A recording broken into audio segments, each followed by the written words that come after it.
Well, one would think that they would keep FTR as strong as possible in order to be a force to be reckoned with and somewhat of a heat getting entity when Edge comes back, but no, because now FTR's fate is to get back in the kiddie pool.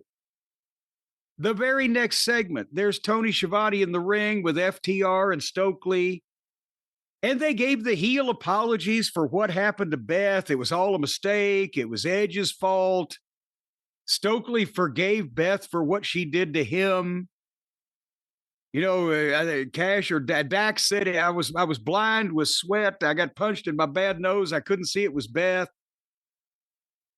Cash can talk if he has any material. Stokely can talk even if he doesn't have any material. He can just bullshit. But if he had a decent issue and some credibility as a manager, you could get something. And Dax, he can talk, but I don't know if he can talk as good as Cash now because I think I'm tired of hearing Dax.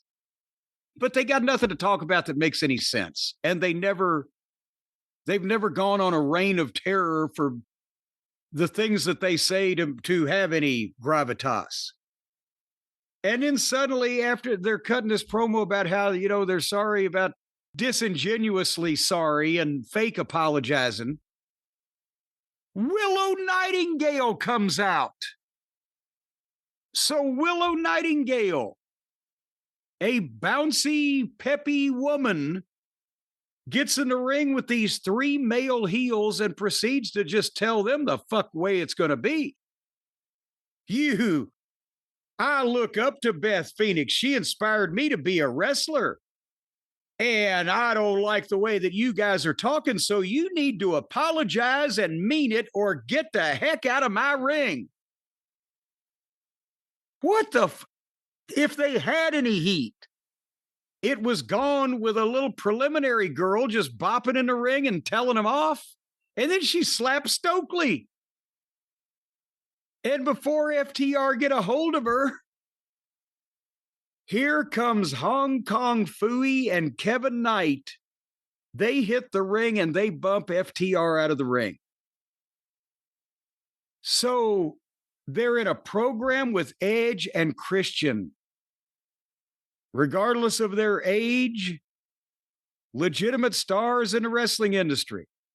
They've just spike pile-driven Edge's wife, Beth Phoenix. And now not only is Edge going home, and one of the girl wrestlers is not scared enough of them to not even get in the ring and tell them off to their face.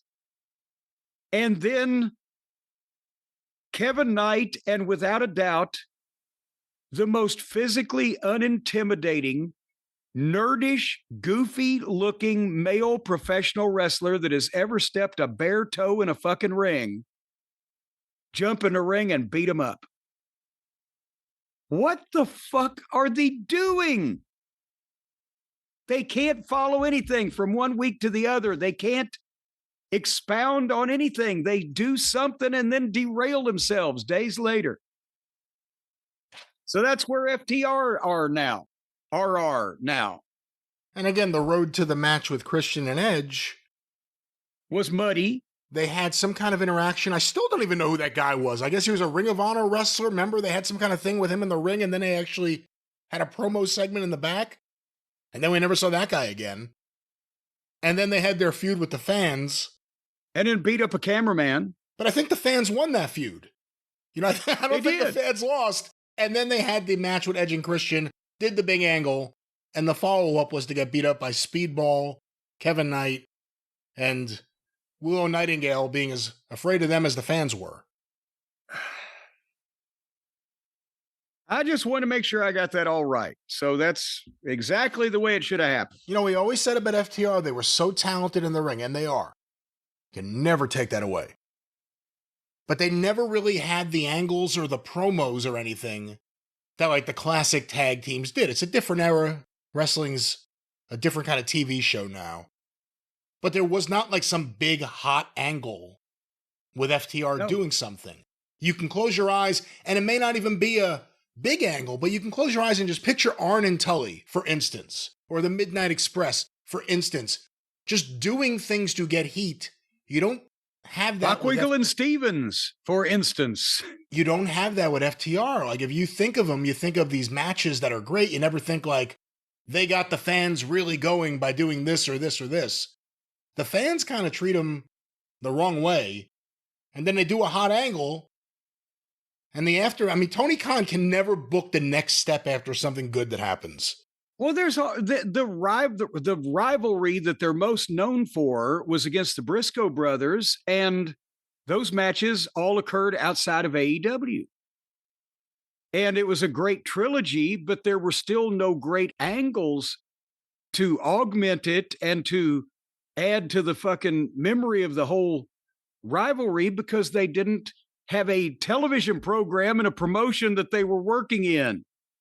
AEW couldn't put them on TV then because of whatever those reasons were. So point being, they had 3 great matches with the Briscoes and no great memorable angles or interviews because there was almost nothing on television. Obviously, they probably did some stuff for YouTube. Well, yeah, they did the face-to-face, I remember, with, I forget the guy's name, the commentator there. They did that, but it was all like under the thing, like, we're all friends, we want to wrestle again. Like, it wasn't an angle. It was kind of just like a series of little promos. But there hasn't even been another series with any other tag team. I mean, the Young Bucks, you can't, seriously take that as a great series because you had FTR working with children that they had to do their shit, and that kind of took the matches down. But there was no heat to it. And the Bucks pussed out of putting them over when the time was right that they could have meant something at the gate. FTR, that is. Bucks never meant anything at the gate.